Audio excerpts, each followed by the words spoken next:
Button दबाते ही यह डब्बा जेल में बदल जाता है। लेवल सबके निकलेंगे। तारा भाई जोगिंदर उसमें मछली डालकर भालू का इंतजार करने लगता है। आजा। लेकिन वहाँ एक पेंगुइन आकर मछली चुराता है। बवाल चीज है बे। साले कुत्ते, ये तो सब गुंडा लोग हैं, भाग रहे। जाना करना बाबू, 5 मिनट। जैसे ही मछली अंदर रखने जाता है तभी वहाँ पेंगुइन आता है। ऐसा मत करो मेरी जान, लाइफ में कुछ अच्छा करो यार। लेकिन ये खतरनाक पेंगुइन जोगिंदर डिब्बे में कैद होकर पानी में गिरता है। जोगिंदर किसी तरह डब्बे से निकलकर मैं गाली नहीं दे सकता। अम्मा बहन पे आ जाऊंगा। तारा भाई जोगिंदर बम निकालता है, लेकिन मंद बुद्धि बम की जगह पिन फेंक देता है। तभी पेंगुइन इसके पिछवाड़े पर एक लात धरता है तो जोगिंदर फैल जाता है। इस बार शॉटगन में अटैक्स स्कोप लगाकर रस्सी से ट्रिगर दबाने वाला था। तभी पेंगुइन जाकर बंदूक इसकी तरफ घुमाता है। गाजर साला मटर से गोटी खेल रहा था। तभी प्याज की बदबू से खुद और अपने भाई को लेके भाग जाता है।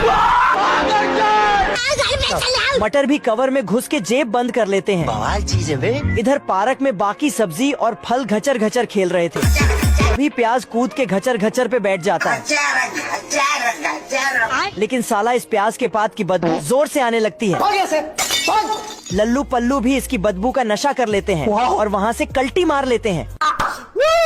मजा आ गया भाई। इधर खुशबू वाले फल फ्रूट इसके पिछवाड़े पे मार मार के पतला कर देते हैं और पार्क से भगा देते हैं। मैं मरी जाऊंगा भगवान। और साले ये लोग प्याज पे देशी गोला बारूद बरसाने लगते हैं।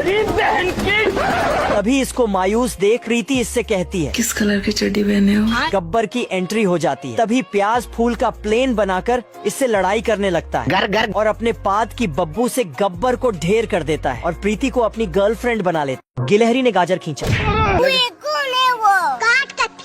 दोनों ने बाहर निकलकर देखा, सभी गाजर को किसान ट्रक से अपने घर लेकर जा रहा था। दोनों गाजर चुराने गए, लेकिन कुत्ते को देखते ये तो ही सब गुंडा लोग हैं, भाग रहे। ये क्या बात करते हैं यार। इस बार दोनों प्लान बना कर गए। बड़ा गिलहरा कुत्ता का पूंछ बांधा। तुम तैयार हो? कुत्ता सीधा जाकर कुएं में गिरा। क्या रे भिख मंगिया? रोम रोम भाइयों। कुत्ता साइंस की किताब पढ़कर सोने लगा तो सालों ने आरी से और कुत्ते को ले जाकर नाले में छोड़ा। कुत्ते को लगा कि उसका दिमाग हिल चुका है, इसलिए ढेर सारा दवा खाकर अपने दिमाग की बत्ती जलाई। लेकिन गिलहरी ने इसे पैराशूट में बांध कर उड़ा दिया और गाजर को अपने छेद में सप्लाई करने लगी। कुत्ता जाकर खंभे पर अटका। कुत्ते के दिमाग का स्क्रू ढीला हो गया। मैंने कुछ नहीं किया। मत जा, रुक जा। साला चिड़िया की तरह हवा में उड़ने लगा। कुत्ते की हालत देखकर शुगर भी अपना इलाज करवाने गया। लेकिन कुत्ते को उड़ता देखकर डॉक्टर भी सदमे में आ गया। हमको सिर्फ फांसी का सजा चाहिए। कर इस चौखट पर बारात आई। नमूने ने भाड़े की टैक्सी बुलाई गाड़ी स्टार्ट कर। और चिमकांडी के अड्डे पर गया।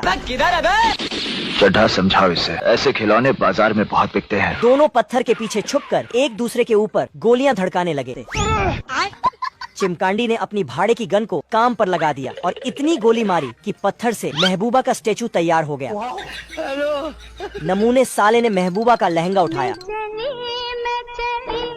और सीधा अपने तबेले में पहुंच गया। इसने तबेले में जाकर जंग का ऐलान कर दिया। इन हाथों ने सिर्फ हथियार छोड़े हैं, चलाना नहीं भूले। लाशें बिछा दूंगा, लाशें। चंबल की घाटी में दोनों अपनी सेना लेकर आ गए। चलो। और एक दूसरे पर हमला कर दिया। चिमकांडी की भेड़ सब कुछ साफ करते हुए आ रही थी। भेड़ों ने नमूने और उसकी सेना का चमत्कार कर दिया। अबे साले।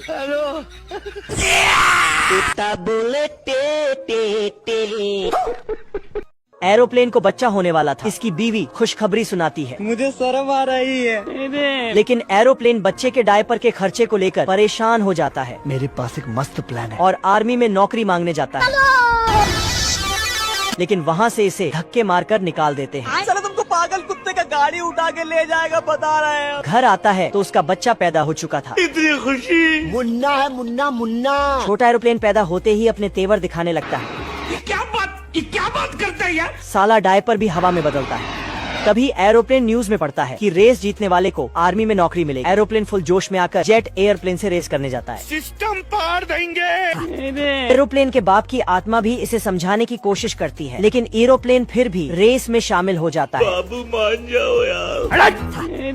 हम्बा हम्बा रम्बा रम्बा कम्बा कम्बा। दोनों चिलगुझे मस्ती कर रहे थे, तभी हादसा हो गया। कालू ने मुन्ना को बचाया। मैं मरी जाऊंगा भगवान। मुन्ना रोकर अपनी माँ के पास जाने लगा। मुन्ना जाकर अपनी माँ से झूठ बोला। मैंने कुछ नहीं किया। तो इसकी माँ ने कालू का पिछवाड़ा लाल कर दिया। हमको जिंदा मत छोड़ो सालो। कालू ने रोकर अपनी माँ से पूरी बात बताई। मेरे साथ अन्याय हुआ है। तब उसकी माँ ने भी जाकर मुन्ना का भी गोदाम सुझा दिया। दोनों मुर्गियाँ लड़ने लगी। अरे कौन भौंक रहा है ये बदतमीज? तभी वहाँ मुन्ना का बाप जोगिंदर आ गया जोगिंदर खराब भाई जो और लड़ाई सुलझाने लगा। बढ़िया तेरी दादागिरी निकाल दूंगा मैं। ये भेड़ 200 साल से भूखी है। ये पूरे गांव और नदी का चमत्कार करके गायों के इलाके में पहुंच जाती है। गायों की लीडर रिपोर्ट लिखाने जाती है। हम्बा रम्बा रम्बा कम्बा कम्बा। ये मुंह से सुपारी निकाल के बात कर रहे बाबा। मेरे साथ अन्याय हुआ है। ये साला ढीला घोड़े पर बैठने जाता है लेकिन 1 इंच ज्यादा कूद देता है। भेड़ इसका भी चमत्कार कर देती है। ढीला साला चिमकांडी को धमकी दे रहा है। खराब हो जाएगा, बहन पे आ जाऊंगा मैं इनकी। ढीला आसमान की ऊंचाइयों में गोली मारता है। एक चिड़िया नीचे धड़क जाती है। जब चिमकांडी गोली मारता है चिड़ियों का पूरा झुंड ही धड़क जाता है। चिमकांडी इसे उल्लू बनाकर भागता है और सलून में घुस जाता है। ढीला इसका पीछा करता है क्या रे सेटिंग किया है? वेंगई का बेटा अकेला खड़ा है। लेकिन चिमकांडी पीछे के रास्ते से भाग जाता है। यह साला घोड़े पर बैठने जाता है लेकिन फिर ट्राई करता है। इस बार घोड़ा आगे करता है। मम्मी रे